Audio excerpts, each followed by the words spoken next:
അതായത് 60കളോട് കൂടിയാണ് രാഷ്ട്രീയം ചീത്തയാവാൻ തുടങ്ങുന്നത്. വോട്ട് ബാങ്കുകളെ പ്രീണിപ്പിക്കുകയാണ് പണി എന്ന് കോൺഗ്രസ്സുകാർ മാത്രമല്ല കമ്മ്യൂണിസ്റ്റുകാരും പഠിച്ചു എന്നാണ് അതിന്റെ ആപത്ത്. വിമോചന സമരമാണ് നമ്മുടെ ആധുനിക കേരളത്തിന്റെ രാഷ്ട്രീയത്തെ സത്യമായിട്ട് വർഗീയവൽക്കരിച്ചത്. നമ്മൾ നവോത്ഥാന മൂല്യങ്ങൾ നഷ്ടപ്പെടുന്നു എന്ന് പറഞ്ഞാൽ അതിന്റെ ആദ്യത്തെ വെടിപൊട്ടുന്നത് വിമോചന സമരത്തിലാണെന്നാണ് എന്റെ കണക്ക്.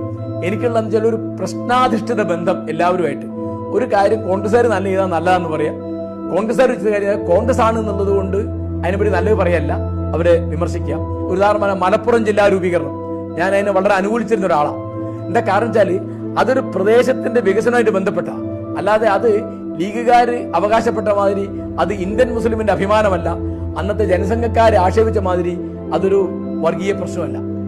അങ്ങനെ അത് വർഗീയവൽക്കരിക്കുമ്പോൾ അന്നത്തെ ഭരണമുന്നണിയുടെ നേതൃത്വത്തിലുള്ള CPM-നോ പ്രതിപക്ഷത്തിന്റെ നേതൃത്വത്തിലുള്ള കോൺഗ്രസിനോ അതിന്റെ അപകടം തിരിച്ചറിയാൻ പറ്റിയില്ല.